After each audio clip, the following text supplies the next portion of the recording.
nous avons souhaité nous rendre sur deux sites, le site de Trianon-François et le site de Trinité. Et à cette occasion, le président du conseil exécutif s'est joint à nous afin de se rendre compte in situ des activités qui se déroulent.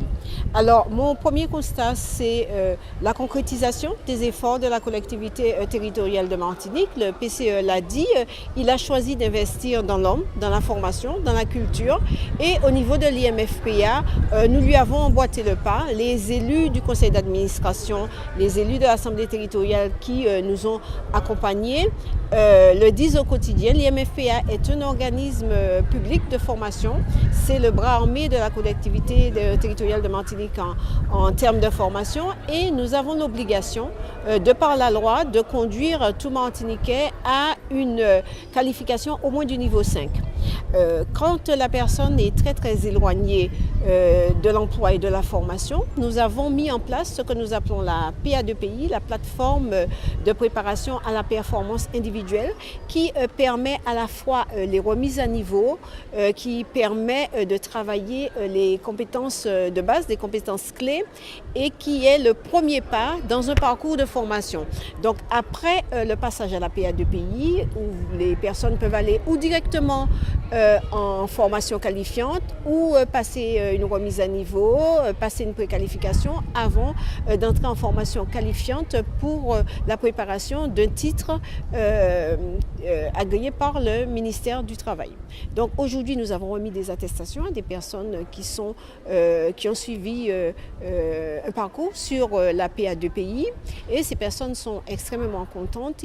Elles ont travaillé déjà leur projet professionnel, donc elles savent d'ici 15 jours, un mois, quelle sera, dans quelle formation ils vont pouvoir évoluer afin de préparer leur titre.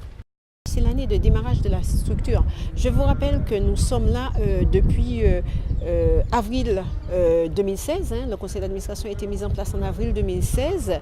Nous avons dû reprendre un certain nombre de personnes qui suivaient une action de formation au niveau de l'AFPA à la demande de Pôle emploi qui était leur prescripteur de formation. Ces personnes-là, nous les avons conduites jusqu'à la qualification, jusqu'à l'obtention de leur titre, et nous avons à partir de janvier 2017, 23 janvier 2017, commencé les actions de formation en propre de l'IMFPA. Donc pour moi, c'est une année de démarrage où nous avons une montée en puissance, j'ai envie de dire, fulgurante, puisque nous avons accueilli pas moins de 1300 stagiaires avec 60 titres de préparés. Et cette année, nous envisageons dans notre programmation à monter un peu plus au niveau de 2000 stagiaires. Donc pour moi, c'est une satisfaction. C'est une satisfaction d'autant plus grande que je vous ai dit que la CTM a décidé de s'inscrire dans la formation de l'homme, et le président du conseil exécutif l'a dit il y a quelques minutes, il n'est pas question de laisser qui que ce soit au bord de la route.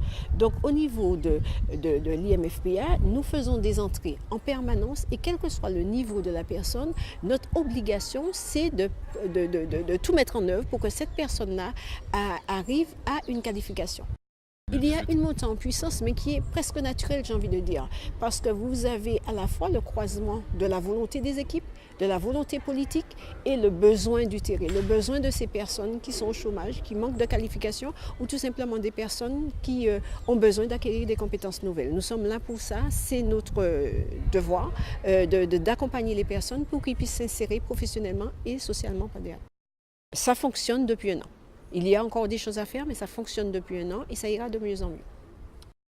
Les Martiniquais doivent s'approprier cet outil qui est mis en place pour leur permettre d'acquérir des compétences nouvelles. Donc ils peuvent contacter l'IMFPA, nous avons des conseillers, ils peuvent intégrer l'IMFPA par le biais de Pôle emploi avec lequel nous avons signé une convention. C'est vraiment un partenaire qui nous aide à positionner les demandeurs, les usagers, et dans notre, si vous voulez, notre tissu partenarial, nous avons un certain nombre de structures comme les missions locales, les communautés d'agglo, Pôle emploi, qui travaillent dans le même sens que nous. L'intérêt de tous, c'est vraiment la formation et la qualification des Martiniquais.